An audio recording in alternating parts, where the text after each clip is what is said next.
No Grêmio, o CCD está tendo uma limpeza e teve uma entrevista do presidente Romildo Bolzano no Domingo Sport Show aqui que nós precisamos repercutir, porque ela ainda é atual. A gente precisa fazer algumas conexões, porque eu acho até importante a gente abrir e contextualizar as pessoas sobre o que disse o presidente Romildo Bolzano no último domingo aqui pela manhã para o Debona, né? O presidente Romildo disse que acredita que o projeto do Grêmio nesse momento possa dar certo, porque o Grêmio, além de demitir o Renato, está limpando o ambiente do Grêmio, o vestiário. Ele chegou a usar essa expressão, limpando? Ele não usa, a expressão não é limpando, mas é tirando. Ele fala que o erro de 2021 foi não ter limpado. E chega a usar assim. O Renato e deixou as pessoas Renato dentro do vestiário. Ele usa penduricalhos. Ele usa a expressão assim: eu tirei o homem e não tirei. Aí ele cita penduricalhos e vai mais longe, dizendo o seguinte, e aí que é forte, que conspiraram contra ou que podem conspirar contra. Isso é muito grave, gente. Isso é muito grave. E eu não digo grave no sentido de não poder se solucionar. É muito grave porque tu não pode ter num ambiente profissional alguém que não esteja empurrando para o mesmo lugar. Tu não pode jamais em um ambiente profissional tu ter alguém que está trabalhando contra o objetivo do clube. Só que quando o presidente Romildo faz esse tipo de avaliação, a gente começa a ler que as demissões que o Grêmio fez e está fazendo podem ter alguma relação com isso, o que é muito triste, porque a gente não pode condenar as pessoas previamente. Em bom português ele falou de fogo amigo. Exatamente, é saiu uma boa avaliação. Um grande líder, no caso era o Renato, mas como ele é um cara muito forte, pessoas ligadas ao Renato em várias funções, assim, até acessórios do clube, faziam ali fogo amigo. Eu acho que ele não chegou a usar a expressão limpeza, porque limpeza pode parecer que tinha algo sujo, não é o caso. É uma questão ali, ele estava falando de política. Mas ele fala em conspiração. E ele fala em conspiração. Ele usou um outro termo mais forte, político, né?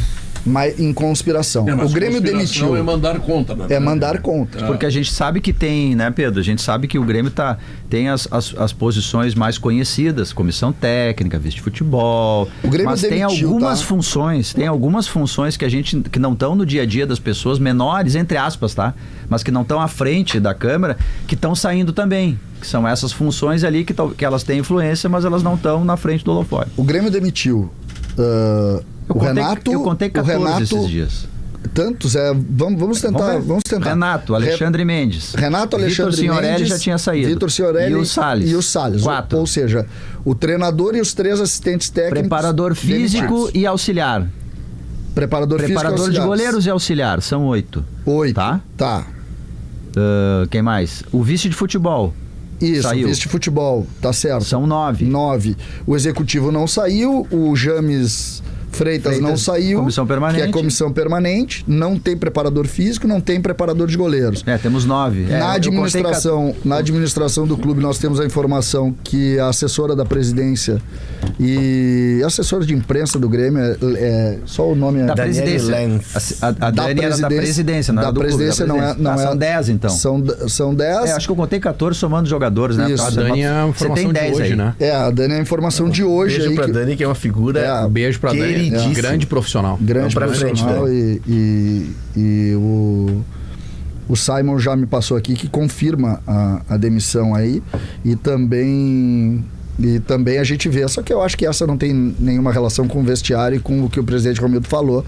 A Dani é uma profissional já do Grêmio. Sim, trabalhou com outros presidentes também. Ela está acima disso aí. Não tem nenhuma relação. Mas o fato é que isso indica... Não sei.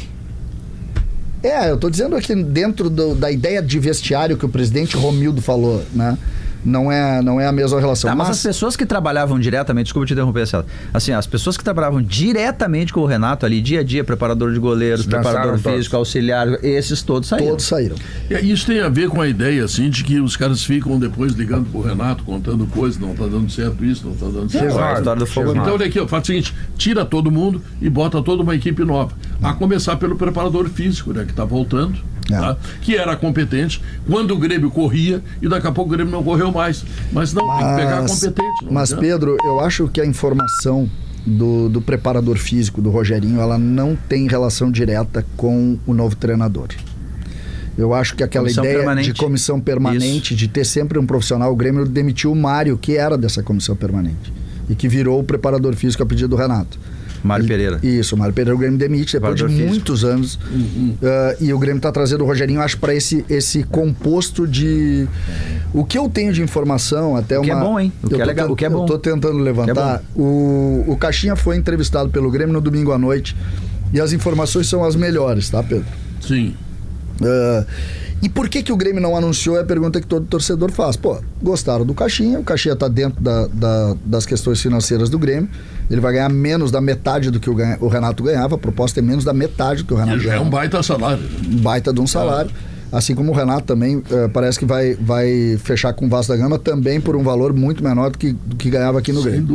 O Caixinha já virou um pacote embrulhado. Mas o Grêmio espera, Pedro, ainda a resposta de um nome para enfim, definir o Caixinha como treinador.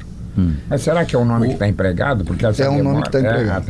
É um nome que está empregado. É o Grêmio que espera ou o Caixinha que espera que o técnico do Botafogo vá para Não, é o Grêmio que espera. Assuma o Botafogo. É o Grêmio que espera. O Grêmio espera.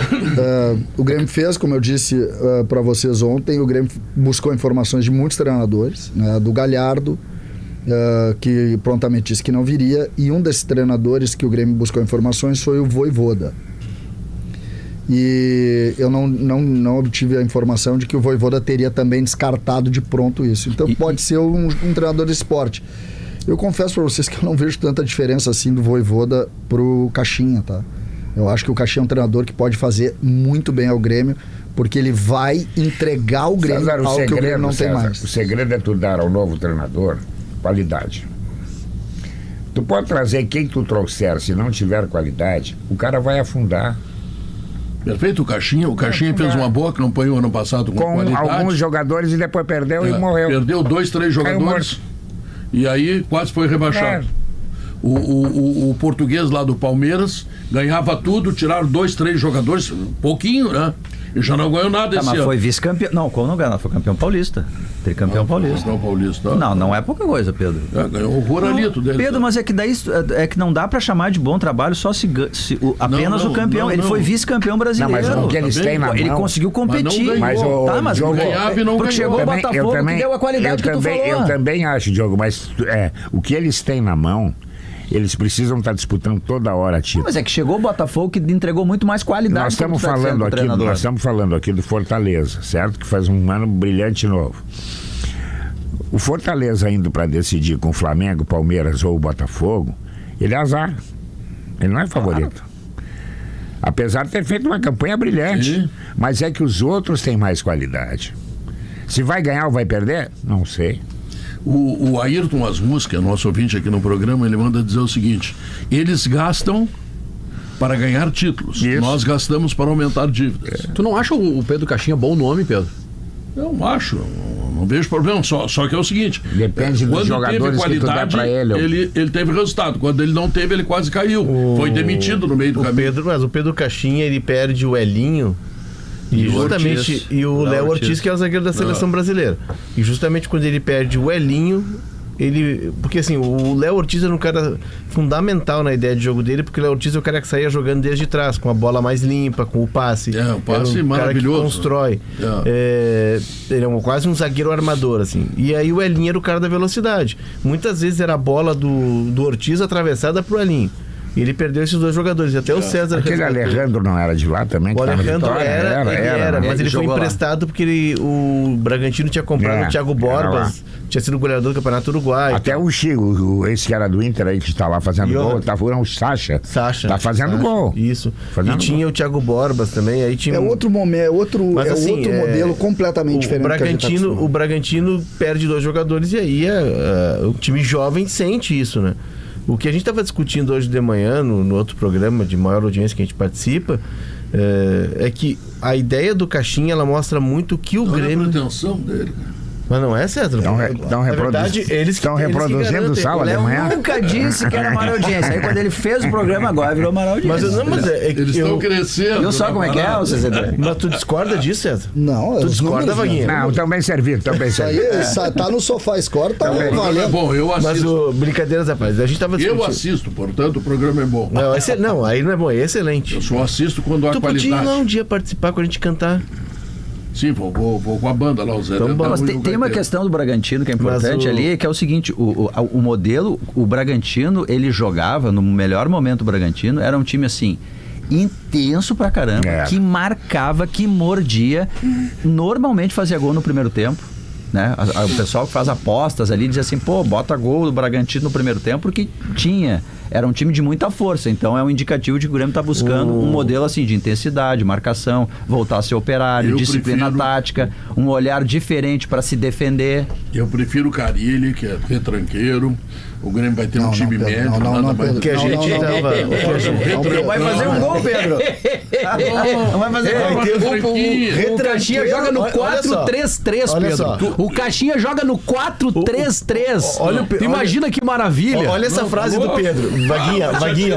Olha a camisa do Léo. Olha a camisa do Léo. Quando eles atacam, nós defendemos. Quando nós atacamos, azar é deles. O Léo é um ofensivista. Claro, ele, o Maurício. Olha só. Esse aqui também. A frase do Pedro é maravilhosa pelo seguinte: traz o Carille, que é o retranqueiro, faz um time médio. Só faltou a cereja do bolo.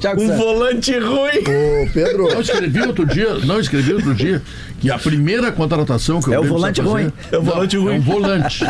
Se não tiver o grande volante, vai o volante. Seja o volante. Se não tiver o grande volante, o volante vai o volante ruim. Se eu tiver o Dinho, legal, maravilhoso. Mas enfim, mas não tem o Dinho. Mas pra retomar no Caixinha, eu vou pegar alguém como o Thiago Santos. O Grêmio tá pensando num time que, como disse o Vaguinha, a gente tava falando isso de manhã, do 4-3-3, com dois extremas que recompõem muito. Por isso que eu falei aquela ideia do Soteldo. O Soteldo não é esse cara, mas o Aravena é. Se recuperar o Nathan Fernandes, pode ser. Aí tu tem dois centroavantes. Vai precisar de um primeiro que ele gosta, dos 5 que sabe sair jogando, e de zagueiros que saibam jogar. Os 5 que faça no contrato, bota o seguinte: proibido passar do meio do campo. Se passar do meio do campo, está rescindido. Já não vai ser o Caixinha. Tem que trocar o treinador. O Grêmio tem dificuldades sérias. O Rodrigo não poderia jogar contigo. O Grêmio tem dificuldades sérias. Mas é anterior, Pedro. Não vem com exemplo. Pedro, é anterior, Tá entendendo o que eu estou dizendo? Pedro, o Grêmio tem dificuldades sérias para defender. Primeiro, o Grêmio tem zagueiros veteranos, que agora está se livrando de alguém. Não tem mais, Pedro. Quais são os zagueiros veteranos? O Kahneman está lá ainda. Mas o Kahneman não vai jogar. Não, Pedro, mudou o discurso aí. Veterano não tem mais. O Jeromel saiu e o Kahneman só em abril. O Rodrigo Eli. Tudo vai ser mas não é zagueiro da característica com a qual jogava o Caixinha. Os zagueiros do Caixinha sabem sair, precisam saber sair jogando. Então ele vai contratar o Léo Ortiz. O problema, Pedro, e o Diogo usou uns dias atrás aqui, eu acho que ele tem... Bala, esse cara que me rouba. Ele tem toda a razão. Para só um pouquinho, eu preciso fazer aqui um... Pedro Ernesto Denardim, 10 shows, 8 shows em 7 dias, maior salário da RBS, dito por ele mesmo, lá no Planeta Atlântico, né? Que ninguém ganha mais. Ele tá reclamando uma balinha. Eu não vou tomar balinha. Toma a balinha, Pedro. Não quero mais a balinha. Agora não quero mais a balinha. Até já provou a bala. Olha aqui, ó. E eu vou te comprar uma outra balinha. Um abraço pra Montenegro, onde eu estarei sábado às 20 horas. Um abraço, Montenegro. Tem, como é que é, Guerrinha? Tem o show. Agora você, tal, isso aí. Eu vou te comprar balinha, mais balinha, tá, Pedro? Pedro, já que tu ganhasse mais um pouco aí vendendo a balinha pro Diogo, Pedro, eu diria o seguinte: o Diogo, há uns dias atrás, ele usou a expressão refundar o futebol. O Grêmio precisa refundar o seu futebol. E é isso mesmo. Eu concordo. E eu concordo também. Dá mais uma balinha aí. E eu acho que a prática, e por isso é que eu falo muito em conceito que o Grêmio está discutindo. E aí a gente pode juntar a entrevista do Romildo ao que está fazendo com o futebol, aos profissionais que está buscando, que pode ser o Caixinha, como pode não ser. O Grêmio procura um outro método, uma outra forma. Deixa eu te dar uma informação. Isso é o mais importante. Nessa conversa que me foi passado aqui, é de que até um nome de um jogador não é esse o jogador, porque ele sabe que é difícil o Bragantino liberar jogador. O Bragantino é comprador e não vendedor. Mas é um modelo de jogador, e se for esse, melhor. Lucas Evangelista. Sim, volante.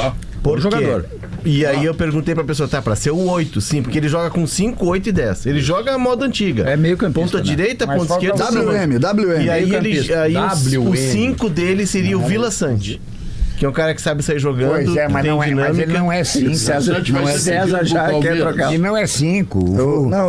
O Vila Sante com... Carregador de bola. O Vila Sante é o guinha azul do Grêmio. Carregador de bola.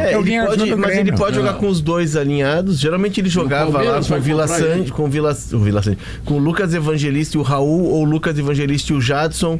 Tá? No meio campo. E aí fica sem volante, Léo. E ele tem um meia. Fica sem o 5. Ele tem um meia que não sei se nesse sistema pode ser um meia tão clássico como o Cristaldo. Aí cresce na parada o Monsalve, que é mais dinâmico, independentemente que é dos nomes. A gente olha o Bragantino, o melhor Bragantino na mão do Caixinha, era um time que jogava com extremas, mas todo mundo marcava.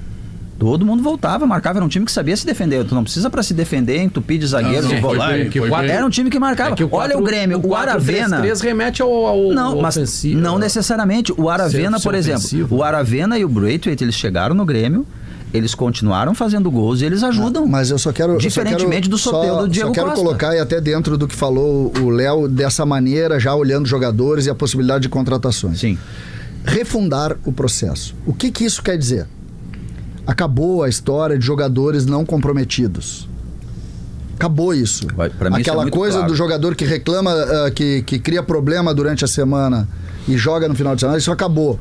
Perfil. Outra coisa, a média de idade, ela vai diminuir. A utilização de jogadores mais jovens vai ganhar mais espaço. Importante. E por que eu falo conceitualmente? Porque pode ser o Caixinha, mas se não for o Caixinha, talvez o Grêmio esteja esse nome misterioso, talvez seja um cara lá da Europa que a gente não sabe. Mas o conceito está criado. Eu acho que é isso. E é isso que me agrada nos novos dirigentes do Grêmio. A ideia e, finalmente, alguém com coragem para romper tem que mudar. um estado que está há 15 anos dominando o Grêmio. O Grêmio, César, o Grêmio agora não precisa de um treinador, precisa de um apostador. O cara tem que correr risco. É isso, tem que correr risco. Eu tô adorando isso. Eu não conheço pessoalmente o Rossato, o vice-presidente de futebol, conheço bastante o Guto Peixoto, mas eu tô gostando, alguém tinha que ter coragem de fazer.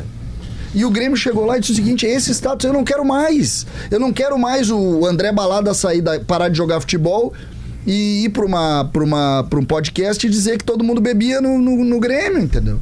Eu não quero mais isso aí, não pode mais. Não pode o presidente Romildo, 3 anos depois do rebaixamento do Grêmio, ir para uma entrevista e dizer o seguinte: a gente tirou uma coisa, mas aí o resto do vestiário conspirou para cair. Quem conspirou para cair? Jogadores? Tinha Diego Costa, que era liderança, Diego Souza, que era liderança, tinha Jeromel, tinha Kahneman, tinha Michael. Como assim? O Grêmio caiu. Como o Léo disse, o Grêmio perdeu 150 milhões numa conspiração por quem o Grêmio remunera? Que bela Vamos parar coluna, de onda. Hein? Que bela coluna, hein? Os penduricalhos do Grêmio. Como é que é? Escreve sobre isso. Eu não posso escrever porque eu não sei quem são, não vou acusar.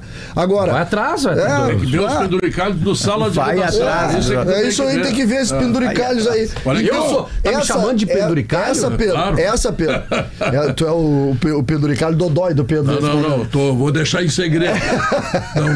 Não vou acusar ninguém.